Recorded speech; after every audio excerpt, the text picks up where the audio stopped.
Alright, so let's go ahead and talk about Demon Slayer The Hinokami Chronicles. This is the Switch version. Let's go ahead and answer some questions first. This game came out a little bit ago, a couple months ago on the PS4, and then I believe it also came out on PC. But this is the Switch version. How does it run? Is there any differences? So for those of you who have played the other versions, no, there's not really a difference. It's pretty much the same game.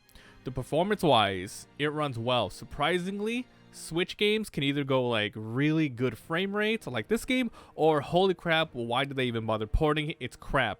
Luckily with this game, it worked out pretty well. I'm very happy. Now, for those of you who have not played the game, let's talk about what the heck it's all about. We'll talk about what the story is, how does the game play, and is it worth your time and money. For watching on the main YouTube, hey, what's up? Come by Twitch. I'm live streaming this whole review here, and that's where all the footage is going to be. And if you want to see the Let's Play, Twitch, youtube.com/MabiVsGames VOD. That's the Let's Play channel. So let's start. This game takes place between the very beginning of the Demon Slayer anime and ending on the Mugen train. So there's about 8 chapters in story mode.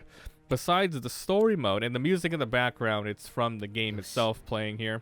There's a story mode which has you going through lots of the different, the sort of minor and major arcs throughout the first couple of volumes in the anime.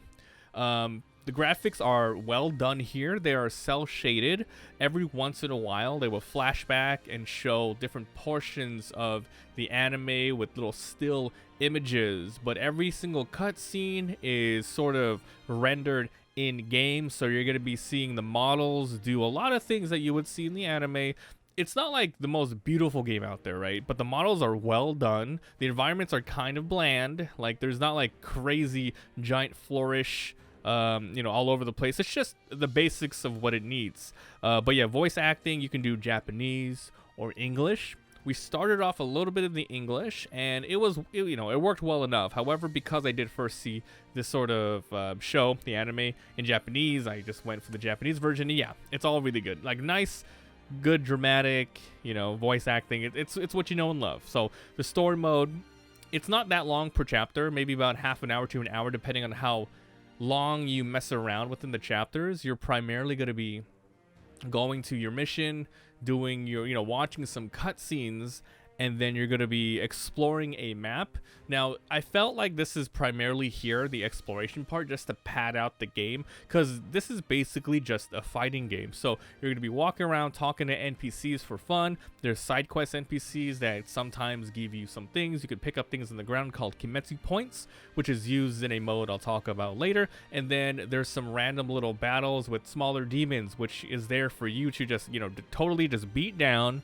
and just to, smooth things along until you get to the final area of the chapter. And this is where the game shines. The best part of the game, I think, here gameplay-wise, is the boss battles. Now, if you've seen the anime, you know, like, you're going to be fighting the hand demon, the swamp demon, and then later on, during the final Mugen train, you're going to be fighting the big upper demons, etc. So that's the story mode. You can go back and you can see the kind of sort of ranking that you get. You can get like an S rank is the highest one. It depends on how much you got hit, the combos you do, how fast you attack them. And you can also get S ranks for the missions themselves, for finding all of the little things and talking to all the NPCs. Besides that, you can go back and redo those, and then every once in a while there's going to be you're going to unlock some sort of special events, which is just like little side fights that you can do with different characters and whatnot. So you start off pretty simple with just Tanjiro. Later on, you're going to learn how to do tag team with Nezuko, and then you're going to unlock Zenitsu and all those other guys. So that's the story mode with Chapter 1, from the beginning all the way to Mugen Train, and that's it. I heard later on they're supposed to be doing the other sorts of like DLC for this game. I don't know if they're going to make another game like Kimetsu no Chronicles 2, or if they're just gonna add in all the stuff here. But it's gonna be a while, because there's only been, at the point of this recording, there's only been one more anime arc, which was the Ninja Hashira one, and then later on there's gonna be like a which one was it? The Swordsman Village, the Swordcrafter Village, etc. Passed on that. Okay, so besides story, there's versus mode. You can play offline with any of the characters you've unlocked via story mode, and then you just fight. Pretty much that. You get to choose your main character, your support character. You can play split screen with another friend, or you can do online, play some ranked, And then there's the rewards. Now, anything you do in the game, fighting, offline, online, story mode, getting the Kimetsu points, and doing other challenges, in the rewards section, you're going to be unlocking lots of different sort of, little goodies here. It doesn't really affect gameplay that much, but it really does, just flesh out the thing. You can unlock pictures, quotes that you can listen, you can unlock soundtracks, you can unlock stages, and you can unlock outfits for characters, so you can, there's that longevity. And then here, they have the training mode. However, the training mode, I think they shouldn't have named it that. They should have called it mission mode or something. You think training would be, oh, I'm going to go in and button check stuff. No, that's not it at all. Training is every single character in the game is going to have a little training mission, rank 1 all the way to 10, and you have to complete their little challenges. Maybe you have to defeat them within a certain time point. You have to do a certain combo. Maybe you have to, finish them without getting hit, etc. So there's a lot of different things there, and basically you're just going to unlock more little small goodies and Kimetsu points. So that is the training. And then you have the archives mode, which is basically you being able to go through all the stuff you unlocked and listen to the music, look at the quotes and all of that. So that's pretty much the game. All the modes. How's the battle though? How's the gameplay? Because this is an anime fighter. Well, I would have to say that it's not the most advanced game out there in terms of combat. You're not going to go in and be like, oh, King of Fighters combos or Tekken complexity with all my movesets and everything.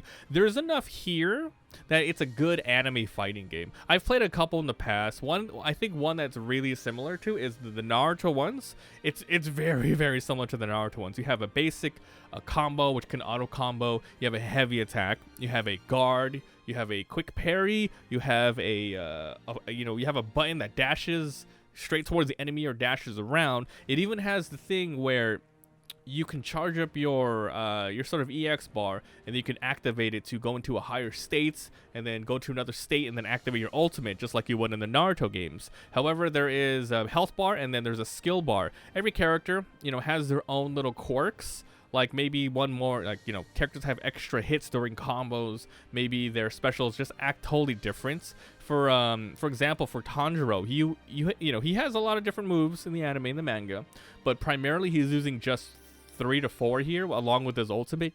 So for your skill button, which is separate from your light attack and your heavy attack, he uses the water wheel, the basin, and the uprising waterfall. I forgot, is that what it's called? The uprising waterfall. I'm probably wrong. And then Nezuko, she doesn't use a sword, so she kicks and scratches demons and smacks them around, etc. So that's it. It's nothing too crazy. I think the whole complexity of the game is just learning the combos, which is going to be nice and simple. You're primarily going to be doing light into a skill, into another skill, into another skill, and that's probably the extent of it. The strategy here is going to be timing, because there is a lot of cooldown animation. So if you're going to be playing versus mode with a friend, family member, or if you're going to be playing online, you have to be very good in terms of learning patterns and just knowing when to punish, because after certain moves you are just very vulnerable, and that's when you put your own combo in. But even though you have your other character, which you can use as a support character, so you go with Tanjiro, you have Nezuko as a support character, you can switch out at any time, as long as you have a support bar ready. And then when you're getting beat up in a combo, you can press the support bar and they can get you out of safety. Just like the Naruto game, you have a you have a bar that's sort of a counter bar. So it's very similar if you play those types of games. It's nothing too crazy. It's just kind of skinned really well to this Demon Slayer Kimetsu no Yaiba. I like it a lot. It's a cool game. They did all that they could, honestly. I don't know what else they could have had here.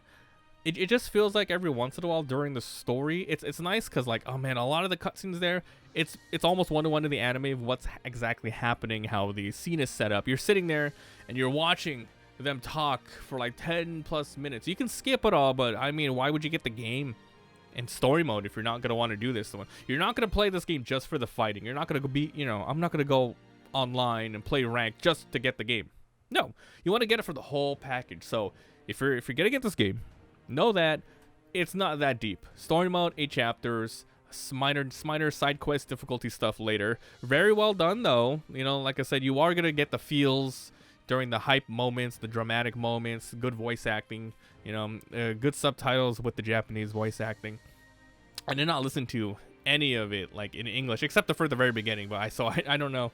But yeah, everything else is like it's like not bad. It's meaty. It's like medium. It's like medium quality in terms of what you want an anime game to be.